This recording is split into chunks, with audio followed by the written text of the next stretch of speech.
Pelaku pembunuhan ibu dan anak di Tambora, Jakarta Barat ternyata berkedok dukun pencari jodoh. Pelaku bernama Febri menawarkan ritual kepada Chong Siolan dan Eka Serlawati untuk mencari jodoh dan menggandakan uang. Kapolres Metro Jakarta Barat Kombes Pol Tuedi Aditya Ben Yahdi menjelaskan korban Chong Siolan memang kerap meminjamkan uang tanpa bunga. Pelaku merupakan salah satu pelanggan rutin meminjam uang kepada korban untuk kebutuhan sehari-hari. Pelaku dan korban sudah mengenal sejak tahun 2021. Tuedi melanjutkan, sebelum kejadian pembunuhan, pelaku sering bercerita praktek perdukunan, salah satunya menggandakan uang. Selain itu, pelaku juga bisa mencarikan anak pertama korban jodoh dengan ritual yang harus dijalankan.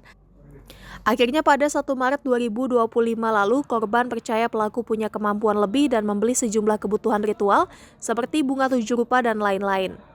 Korban menyiapkan uang 50 juta rupiah saat ritual untuk digandakan oleh pelaku menjadi berkali-kali lipat.